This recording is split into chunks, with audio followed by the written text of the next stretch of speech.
Hi ladies, Julie Cantrell here with LuLaRoe Julie Cantrell, and I am finally back to do my third video in a series of 3 Q&A videos that my VIP members have asked of me. So sorry about the delay, but I did want to make sure that I got on here and answer the questions. Today's theme or topic is LuLaRoe, all about the products and about the company. So let's get right to it. First question is, what about LuLaRoe as a company gives you the most belief in their future success? And I wholeheartedly would say that it comes down to the culture that they have created. They are just so kind and expect kindness from everybody as well. They're all about giving and being generous and blessing lives, and they do not fall short in blessing our lives either.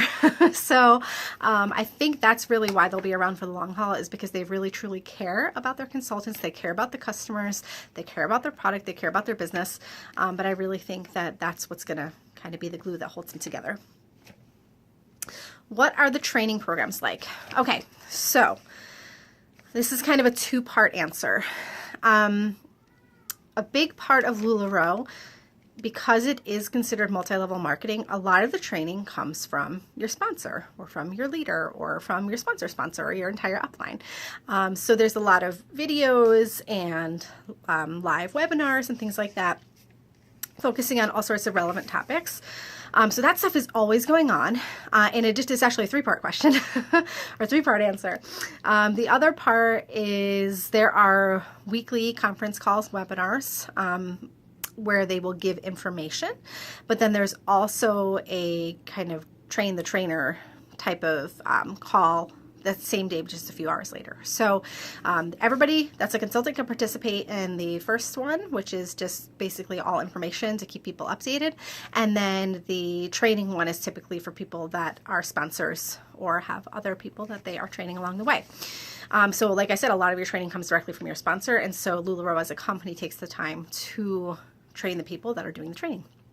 And then last but not least, there's multiple opportunities throughout the year for training. So one is the Inspire Tour, which comes around. So far, it's been twice a year. You may have seen it in your city or locally or heard about it. And so that's a one-day, anybody can go, whether you are currently a consultant, considering becoming a consultant, all the way up through coaches and mentors. And that's just a one-day kind of opportunity for training and just to build momentum and build relationships and things like that. In addition to that, there's convention once a year, and throughout convention, it's a 3-day, I think it was 3 days. There's opportunities to take breakout sessions and do trainings that interest you as well. And then, of course, there's actual trainings throughout the year as well, too. So I believe they're changing the format with that, where they're going to have training sessions for people that are at the training level, and then separate trainings for people that are coaches and mentors. So they're still kind of working out the details on that. So there's a lot of opportunity for training, depending how involved you want to get with it. Do you think consultants who joined early have a bigger advantage over new consultants? The honest answer to that is no. They don't have a bigger advantage, because the reality is we are all dealt the same deck, right? We all purchase in the same way. We all have the opportunity to build our teams in the same way. We all have the same type of system awarded to us when we build our teams in that way. So I don't think that they have a greater advantage over new consultants at all. What I do think is that they were super smart and they got in really, really, really early, probably not even knowing what they were getting into. They're just that smart. That it's not that they have a greater advantage, but they have been blessed with a tremendous opportunity to teach this business to others, and now have a lot of women that have learned from them or from the people that they've directly sponsored or the people they've directly sponsored. So they have a really big responsibility and a great opportunity to teach about LuLaRoe to tens of thousands of people. So advantage in terms of just the general, sales piece of it, or, opportunity, the same as everybody else. But They just got in at a really good time. Well, it's still a really good time. Let me just tell you, I mean, right now it's at 50,000 some odd consultants, and some of the other multi-level marketing companies, direct sales companies that are out there, I mean, have hundreds of thousands, if not millions of consultants. So it's still very, very early in the LuLaRoe game. Do you feel like your sales have been impacted by any increase in new consultants? No, not at all. Your sales will depend on the relationships you build with your customers and the effort that you put in to get to know new customers. So no, I don't think new consultants have impacted my business. My business has only been getting better over the past 6 months. And when I started, there were like 8,000 something consultants, and now there's 50,000. And I think that things have just gotten better for me. So I shouldn't say I think. I know things have. We have looked at the numbers, and things have gotten tremendously better. In fact, I was just able to leave my full-time job of 5.5 years to do this full-time working from home. So that'll be in a separate video. That's coming. Okay, how is the company planning for the future? What if the parties get kicked off Facebook? So I think this question came in a while back before I started doing using Row with me as a tool for selling. So I'm not too worried about parties getting kicked off Facebook. I think consultants and LuLaRoe as a company will move themselves off of Facebook well before Facebook would get rid of LuLaRoe consultants, for many, many, many reasons. And there really would be no reason for them to get rid of us having private groups. I mean, there are private closed groups and secret groups out there that have millions of people in them. So I wouldn't worry about that at all. But how are they planning for the future? I think that's kind of the big question that everybody would love answered. Not because we don't feel like we know, but because we're so excited about what the opportunities are. I mean, I think that they're talking about maybe having another platform for selling. I think there's a lot coming in terms of the design world. They're always updating their policies and procedures to make sure that everything is easily understood by the consultants and fair. So that's really good. I think that they've taken more steps to make sure that people are doing the right thing at all times. And by the right thing, I don't mean correct, but I mean the moral and ethical thing at all times. So just to maintain the culture of positivity and fairness. Where's the clothing made, and is there quality and safety checks into the production facilities? So the clothing, okay, as of this summer at convention, we learned about where the clothing is made. And I believe, if I remember correctly, it was something like, there were like 90 factories in 8 different countries. I'll try to speed off as many as I can, but China, Korea, Vietnam, Guatemala, the United States, Mexico. They were building one in Haiti. So, and there's one more, I think, that I'm missing, if that's correct. So, it's made in all those places. They did start off just making the clothing in the United States, but the company grew so big that they just couldn't do that. You may have seen my video that I've posted on my VIP page about the company called My Dyer, who they've partnered with, and they oversee the operations, making sure that everything is ethical, people are being treated well. There's actually videos that you could see of the factory floors at the LuLaRoe factories around the world. So yes, I do believe that they are very, very careful about that. If I remember correctly too from convention, I'm sorry, I'm a little bit stuffy. If I sound a little nasally, sorry about that. But if I remember correctly, I believe that they said they have monthly audits at all the factories, at least. It may be even more often than that. It may have been weekly, but I don't want to give you wrong information. But they make sure that things are in tip-top shape and the people are well taken care of. How often do they introduce new styles, like a new shirt or dress? I've only been with LuLaRoe for about 6 months, and I don't know if there is a clear-cut answer to that question. Since I have been with LuLaRoe, quite a few styles have been introduced. A bunch of kids stuff, the Carly, of course. So I think the Mimi came out, the Joy. So they do come out with things fairly frequently. And like I said, I believe that there are quite a few things on the horizon right now. I believe they typically introduce them around leadership training and convention because they want to show them to the consultants, let the consultants see them, feel them, try them on before releasing them for sale. Will they ever have long sleeves? I got a big maybe on that. That was a question that was asked in a trading call with the designer recently. So I believe they will eventually have, that's my personal opinion, that they will eventually have long sleeves, just not yet. What is the Sarah material? So Sarah comes in a variety of different materials. I have a bunch of different ones that I probably could show you, or you could check out any of my live sales, but it varies. They're typically a poly blend, but it's a poly rayon, a poly spandex, a poly cotton. It's just the same amount of variety in all of the other clothing. Some of them are heavier, some of them are lighter, some of them are knit differently than others. So it really, really varies. There's not just one answer to that in terms of what material it is. What is the reasoning behind the variance in sizes? So I think this question is about like why do we sometimes say like size down or size up?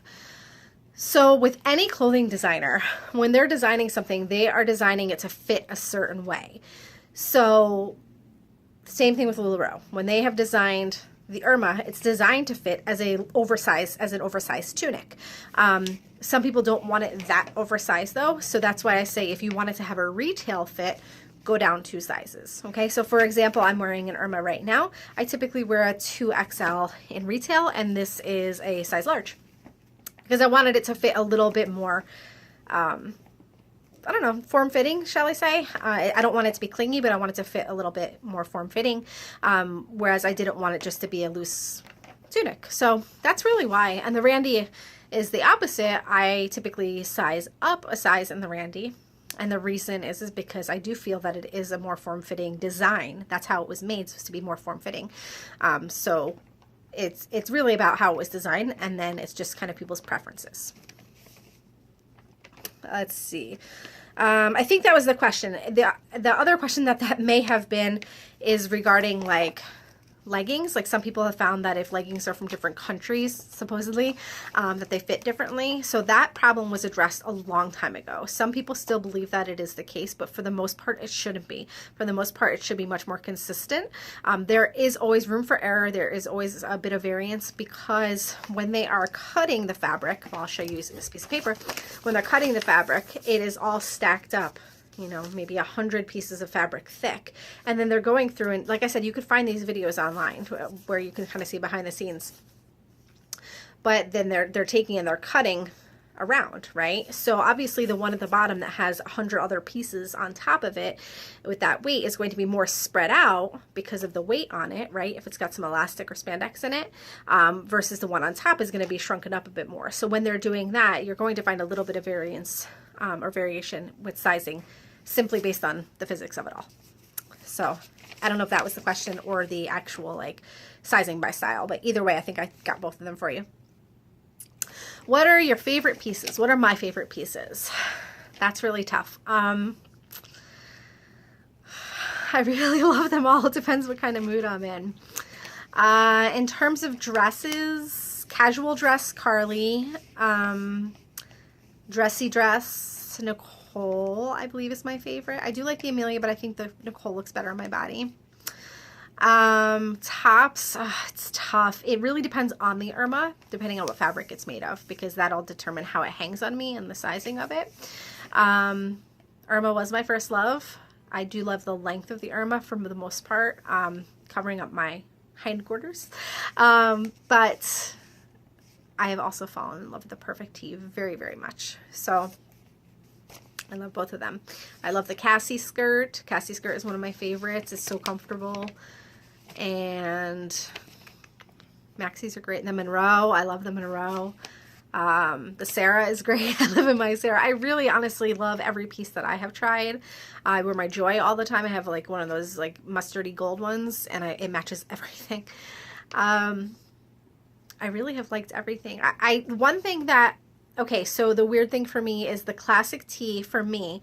I ordered one to try for myself and I didn't love it, if I can be honest. A lot of people love the classic tee, so I don't carry it at this time, but I happened to get one for free at convention that has a LuLaRoe Inspire logo on the front, and I love that one. So I think maybe the one that I got just wasn't, I don't know, it just wasn't for me.